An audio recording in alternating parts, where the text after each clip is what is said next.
పాకిస్తాన్ కు గూఢచార్యం చేస్తుందన్న ఆరోపణలతో అరెస్ట్ అయిన యూట్యూబర్ జ్యోతి మల్హోత్రాకు భారీ షాక్ తగిలింది. ఇక జ్యోతి మల్హోత్రాకు 4 రోజుల రిమాండ్ విధిస్తూ హర్యానా రాష్ట్రం హిసార్ జిల్లా కోర్టు తీర్పునిచ్చింది. ఆపరేషన్ సింధూర్ వేళ పాక్ అధికారులతో టచ్ లో ఉన్నట్లు, వారికి కీలక సమాచారం చేరవేసినట్లు పోలీసులు అనుమానిస్తున్నారు. ఇక విచారణలో పాక్ ఇంటెలిజెన్స్ అధికారులతో సంబంధాలున్నట్లు జ్యోతి మల్హోత్రా ఒప్పుకున్నట్లు విచారణ అధికారులు వెల్లడించారు. ఇక పాకిస్తాన్ కోసం గూఢచార్యం చేశారనే ఆరోపణలతో జ్యోతిని అరెస్టు చేసిన సంగతి తెలిసిందే. ఇక ప్రస్తుతం జాతీయ దర్యాప్తు సంస్థ ఇంటెలిజెన్స్ ఈ కేసును దర్యాప్తు చేస్తుంది. ఇక ఆమె డైరీని పోలీసులు స్వాధీనం చేసుకోవడంతో కీలక అంశాలు వెలుగులోకి వచ్చాయి.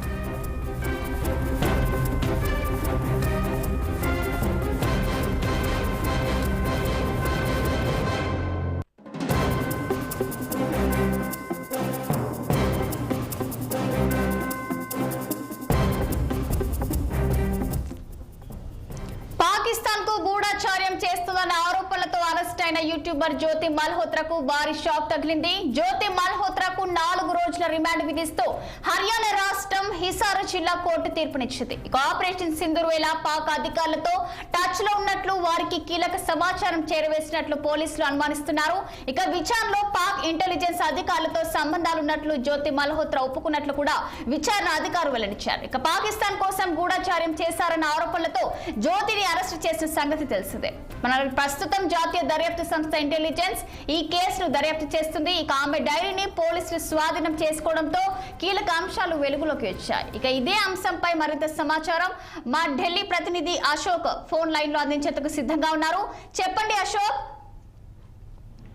గూఢచర్యం ఆరోపణలతో జ్యోతి మల్హోత్రా యూట్యూబర్ ట్రావెల్ తో అయితే ప్రపంచ దేశాలు తిరుగుతూ ఉంటది. సో అందులో భాగంగానే ఆమె మీద గూఢచర్యం ఆరోపణలు వచ్చాయి. ఇప్పటికే జ్యోతి మల్హోత్రాను పోలీస్ కస్టడీలో ఉంది.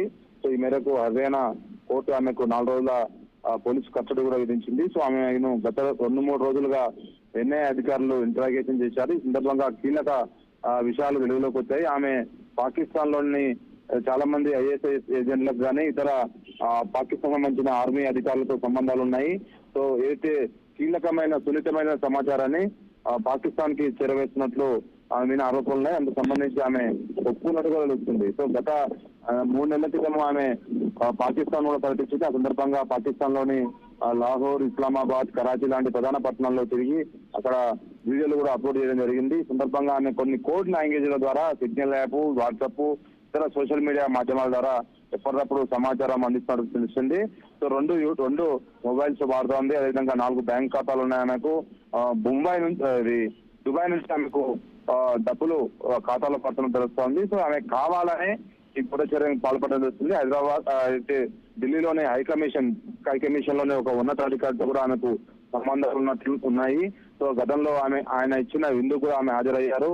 సో అక్కడి నుంచి ఆమె ఈ గూఢచర్యానికి పాల్పడినట్లు ప్రధానంగా ఎన్ఐఏ విషయాల్లో వెలుగులోకి వచ్చింది. అదేవిధంగా పాక్ అంబెసీలో పనిచేస్తున్న ఒక ఉన్నతాధికారిని పెళ్లి చేసుకోవాలని ఉన్నట్లు కూడా ఆమె చెప్పినట్టు ఆ చాటింగ్ లో కూడా మనకు స్పష్టంగా తెలుస్తా ఉంది. సో ఓవరాల్ గా యూట్యూబర్ జ్యోతి మల్హోత్రాతో పాటు మరికొంతమంది కూడా ఎన్ఐఏ అధికారులు విచారిస్తున్నారు. జ్యోతి మల్హోత్రాతో సంబంధాలు ఉన్న స్నేహితులు లేదా యూట్యూబర్స్ ఎవరైనా ఉంటే వారిని కూడా విచారణకు పిలుస్తున్నారు. సో ఏదైతే ఆపరేషన్ సింధూర్ స్టార్ట్ అయిన తర్వాత కూడా మన దేశంలో ఆర్మీ చేస్తున్న, త్రివిధ చేస్తున్న ఈ ఆపరేషన్ ఎప్పటికప్పుడు వాళ్ళకి సమాచారం ఇచ్చినట్టు కూడా ఎన్ఐఏ అధికారులు గుర్తించారు. దాన్ని కూడా అంగీకరించినట్టు తెలుస్తుంది. కేవలం డబ్బులకు ఆశపడే ఈ విధంగా చేసినట్టు ఆమె ఒప్పుకున్నట్టు సమాచారం. సో ఓవరాల్ గా ఈ కేసులో ఆమె చాలా లోతుగా ఎన్ఐఏ అధికారులు విచారిస్తున్నారు. ఇప్పటికే 16 మందిని దేశవ్యాప్తంగా ఈ స్లీపర్ సెల్స్ ను అరెస్ట్ చేశారు. అందులో కీలకంగా జ్యోతి మల్హోత్రా ఉన్నారు.